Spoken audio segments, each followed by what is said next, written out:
Hello दोस्तों, नमस्कार। स्वागत है आप सभी का अपने यूट्यूब चैनल साहित्य ज्ञान धारा में। आशा करती हूँ आप सभी लोग स्वस्थ होंगे और अपनी पढ़ाई में लगे होंगे। तो कवियों की श्रृंखला में आज हम सभी देखेंगे गोविंद मिश्र के बारे में। गोविंद मिश्र का समय 1939 ईस्वी माना जाता है। तो चलिए शुरू करते हैं। गोविंद मिश्र का जन्म 1 अगस्त 1939 को बांदा, उत्तर प्रदेश में हुआ। गोविंद मिश्र ने सन 1960 में भारतीय प्रशासनिक सेवा अधिकारी के पद पर नियुक्त हुए थे। उनकी प्रथम नियुक्ति धनबाद में हुई थी।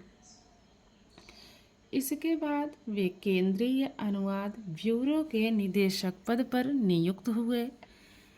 सन 1997 में सेवानिवृत्त होने के बाद वे लगातार लेखन कार्य कर रहे हैं। गोविंद मिश्र एक लोकप्रिय साहित्यकार हैं। उनकी अनेक रचनाएं विश्वविद्यालयों के शोध का विषय रही हैं। उनकी कहानियों फ्रांस और गलत नंबर पर दूरदर्शन के धारावाहिक भी बने हैं। गोविंद मिश्र त्रिनिदाद और टोबैगो में अंतर्राष्ट्रीय हिंदी सम्मेलन के लिए भारत के प्रतिनिधिमंडल में शामिल हुए थे। उनके उपन्यास कोहरे में कैद रंग के लिए साहित्य अकादमी पुरस्कार दिया गया और उपन्यास 5 आंगनों वाला घर के लिए व्यास सम्मान से सम्मानित किया गया। उनके विषय में सुप्रसिद्ध हिंदी और मराठी आलोचक डॉक्टर चंद्रकांत वांदिवडेकर द्वारा संपादित गोविंद मिश्र सृजन के आयाम नामक आलोचनात्मक पुस्तक लिखी। तो जितनी भी बातें हैं सब महत्वपूर्ण हैं, सबका विशेष ध्यान रखेंगे। आगे बात करेंगे। निर्झरिणी नाम से 2 खंडों में गोविंद मिश्र की संपूर्ण कहानियों का संकलन प्रकाशित हुआ है। गोविंद मिश्र की अनेक रचनाएं भारत व विश्व की विभिन्न भाषाओं में अनुवादित हुई हैं। गोविंद मिश्र की रचनाओं की बात करें तो इनकी प्रसिद्ध कहानियां हैं रगड़ खाती आत्माएं, धांसू, नए पुराने माँ बाप, खुद के खिलाफ। तो ये सभी इनकी क्या हैं? प्रसिद्ध कहानियां हैं। अब बात करते हैं इनके कहानी संग्रह की।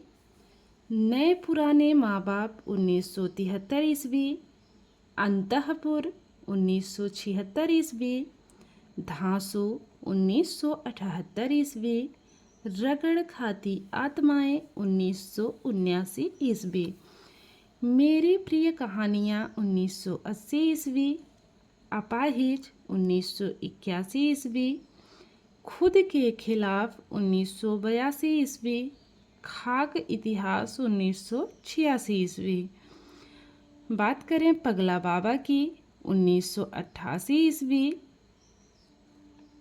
आसमान कितना नीला 1992 ईस्वी, मुझे बाहर निकालो 2004 ईस्वी, हवाबाज 1998 ईस्वी। अब बात करते हैं इनके उपन्यास की। इनके उपन्यास हैं वह अपना चेहरा 1969 ईस्वी, उतरती हुई धूप 1971 ईस्वी, लाल पीली जमीन 1976 ईस्वी, हुजूर दरबार 1981 ईस्वी, तुम्हारी रोशनी में 1985 ईस्वी, धीरे समीरे 1988 ईस्वी, 5 आंगनों वाला घर 1995 ईस्वी, फूल इमारतें और बंदर 2000 ईस्वी, कोहरे में कैद रंग 2004 ईस्वी, धूल पौधों पर 2008 ईस्वी। अब बात करते हैं इनके निबंध संग्रह की। निबंध संग्रह है साहित्य का संदर्भ 1985 ईस्वी, कथा भूमि 1988 ईस्वी, संवाद अनायास 1993 ईस्वी, समय और सर्जना 2000 ईस्वी। बात करें यात्रा संस्मरण की तो इनकी यात्रा संस्मरण है धुंध भरी सुखी 1976 ईस्वी, दरख्तों के पारशाम 1982 ईस्वी, झूलती जड़ें 1990 ईस्वी, परतों के बीच 1997 ईस्वी और यात्राएं 2004 ईस्वी। बात करें इनके जो है बाल साहित्य की तो इनका बाल साहित्य है कवि के घर में चोर, मास्टर मनसुख राम, आदमी का जानवर। और इनके बारे में एक विशेष बात और है, उसको भी याद रखेंगे आप लोग। गोविंद मिश्र के उपन्यास धूल पौधों पर के लिए 2008 ईस्वी में इनको, ये जो धूल पौधों पर है ये 2008 ईस्वी की रचना है। इसके लिए इन्हें वर्ष 2013 का सरस्वती सम्मान प्रदान किया गया। यह सम्मान सबसे पहले हरिवंश राय बच्चन को सन 1992 में, और इस प्रकार यह सम्मान प्राप्त करने वाले गोविंद मिश्र हिंदी के दूसरे साहित्यकार माने जाते हैं। तो इस बात का विशेष ध्यान रखेंगे। अब बात करते हैं इनसे बनने वाले महत्वपूर्ण प्रश्नों की, तो चलिए उसे भी देखते हैं। तो चलिए देखते हैं, आज का पहला प्रश्न है गोविंद मिश्र भारतीय प्रशासनिक पद पर कब नियुक्त हुए? 1960 ईस्वी, 1961 ईस्वी, 1962 ईस्वी या फिर 1963 ईस्वी। तो इसमें हमारा पहला विकल्प 1960 ईस्वी बिल्कुल सही है। बात करें अगर अगले प्रश्न की, गोविंद मिश्र की किस कहानी पर दूरदर्शन के धारावाहिक बने हैं? फ्रांस। गलत नंबर, आ और बा दोनों या फिर अपाहिज। किसमें हमारा तीसरा विकल्प सही है, आ और बा दोनों पर ही क्या बने हैं? दूरदर्शन के धारावाहिक बने हैं। अगला प्रश्न है गोविंद मिश्र का जन्म कब हुआ? 1939 ईस्वी, 1940, 1941 या फिर 1942। तो गोविंद मिश्र का जन्म हुआ है 1939 ईस्वी में। हमारा पहला विकल्प इसमें एकदम सही है। देखेंगे अगले प्रश्न को, गोविंद मिश्र का जन्म कहाँ हुआ? विलासपुर मध्य प्रदेश में, मतसा ग्राम गाजीपुर उत्तर प्रदेश, राजापुर नवाड़ा बिजनौर उत्तर प्रदेश या फिर बांदा उत्तर प्रदेश में। इसमें हमारा चौथा विकल्प बांदा उत्तर प्रदेश बिल्कुल सही जवाब है। अगला प्रश्न है गोविंद मिश्र को किस उपन्यास के लिए साहित्य अकादमी पुरस्कार मिला था? वह अपना चेहरा के लिए, कोहरे में कैद रंग के लिए, उतरती हुई धूप के लिए या फिर हुजूर दरबार के लिए। तो इसमें हमारा दूसरा विकल्प कोहरे में कैद रंग के लिए इन्हें साहित्य अकादमी पुरस्कार दिया गया था। गोविंद मिश्र को साहित्य अकादमी पुरस्कार कब दिया गया? 2008, 2005, 2006 या फिर 2007। तो 2008 ईस्वी में इनको साहित्य अकादमी पुरस्कार दिया गया था, और इनकी किस रचना के लिए? तो कोहरे में कैद रंग के लिए। बात करेंगे अगले प्रश्न की, गोविंद मिश्र को किस उपन्यास के लिए व्यास सम्मान से सम्मानित किया गया? 5 आंगनों वाला घर, कोहरे में कैद रंग, उतरती हुई धूप या फिर हुजूर दरबार। तो इसमें हमारा पहला विकल्प 5 आंगनों वाला घर बिल्कुल सही है। बात करेंगे अगले प्रश्न की। गोविंद मिश्र को किस वर्ष का व्यास सम्मान दिया गया? 1992, 1998, 1996 या फिर 1995। तो इसमें हमारा दूसरा विकल्प सही है 1998 ईस्वी। बात करेंगे अगले प्रश्न की। गोविंद मिश्र सृजन के आयाम नामक आलोचनात्मक कृति किसने लिखी? चंद्रकांत, वांदिवडेकर, शरद पगारे, उदय प्रकाश या फिर अलका सरावगी। तो इसमें तीसरा विकल्प उदय प्रकाश बिल्कुल सही है।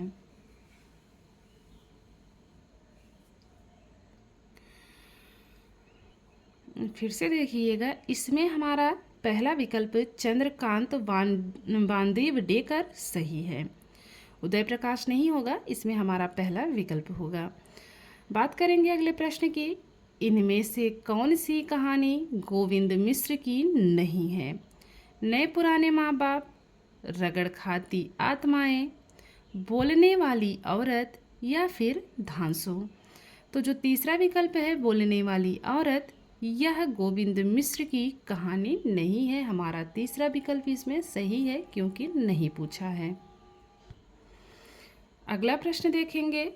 नए पुराने माँ बाप कहानी संग्रह का प्रकाशन कब हुआ? 1973, 1976, 1978 या फिर 1975। तो इसमें हमारा पहला विकल्प 1973 ईस्वी बिल्कुल सही है। अगला प्रश्न है। रगड़ खाती आत्माएं कहानी संग्रह का प्रकाशन कब हुआ? 1972 ईस्वी में, 1976 ईस्वी में, 1979 या फिर 1975। तो इसमें हमारा तीसरा विकल्प 1979 ईस्वी बिल्कुल सही है। अगला प्रश्न देखेंगे। आसमान कितना नीला कहानी संग्रह का प्रकाशन वर्ष है? 1992 ईस्वी, 1998 ईस्वी, 1996 ईस्वी या फिर 1995 ईस्वी। तो इसमें हमारा पहला विकल्प 1992 ईस्वी बिल्कुल सही है। अगला प्रश्न देखेंगे। गोविंद मिश्र का प्रथम उपन्यास है। वह अपना चेहरा, उतरती हुई धूप, 5 आंगनों वाला घर या फिर धूल पौधों पर। तो इसमें हमारा पहला विकल्प वह अपना चेहरा बिल्कुल सही है। गोविंद मिश्र को सरस्वती सम्मान किस उपन्यास के लिए दिया गया? वह अपना चेहरा के लिए, उतरती हुई धूप के लिए, 5 आंगनों वाला घर के लिए या फिर धूल पौधों पर। तो इनको जो है सरस्वती सम्मान दिया गया था धूल पौधों पर के लिए। तो इसमें हमारा चौथा विकल्प एकदम सही है। गोविंद मिश्र को सरस्वती सम्मान कब दिया गया? 2013 ईस्वी में, 2012, 2011 या फिर 2010 ईस्वी। तो इसमें हमारा पहला विकल्प 2013 बिल्कुल सही है। धूल पौधों पर उपन्यास का प्रकाशन वर्ष है 2008 ईस्वी, 2005, 2006 या फिर 2007। तो इसमें 2008 ईस्वी हमारा बिल्कुल सही है। ये 2008 की रचना है और इनको इसी रचना के लिए 2013 ईस्वी में क्या दिया गया था? सरस्वती सम्मान दिया गया था। 5 आंगनों वाला घर उपन्यास का प्रकाशन वर्ष है 1992 ईस्वी, 1998, 1996 या फिर 1995। तो हमारा इसमें चौथा विकल्प 1995 बिल्कुल सही है। कोहरे में कैद रंग उपन्यास का प्रकाशन वर्ष है 2008 ईस्वी, 2005 ईस्वी, 2004 या फिर 2007। इसमें हमारा तीसरा विकल्प सही है 2004 ईस्वी। बात करेंगे अगले प्रश्न की। इनमें से कौन सा निबंध गोविंद मिश्र का नहीं है? नहीं बताना है। साहित्य का संदर्भ, कथा भूमि, संवाद अनायास या फिर संवाद सेतु। तो चौथा विकल्प संवाद सेतु गोविंद मिश्र का निबंध नहीं है। इनमें से कौन सा यात्रा संस्मरण गोविंद मिश्र का नहीं है? दरख्तों के पार शाम, धुंध भरी सुखी, धुंध से उठती धुन या फिर परतों के बीच। तो इसमें हमारा तीसरा विकल्प सही है, धुंध से उठती धुन। अगला प्रश्न है, इनमें से कौन सा बाल साहित्य गोविंद मिश्र का नहीं है? नहीं बताना है।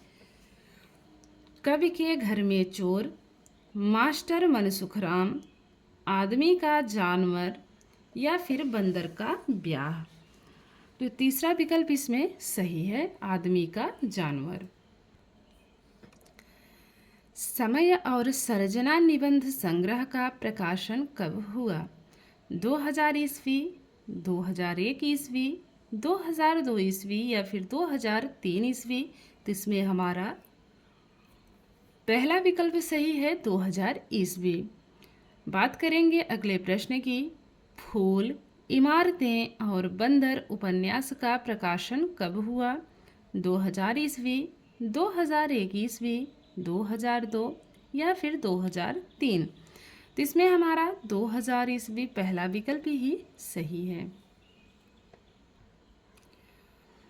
अगला प्रश्न है, लाल पीली जमीन उपन्यास का प्रकाशन कब हुआ?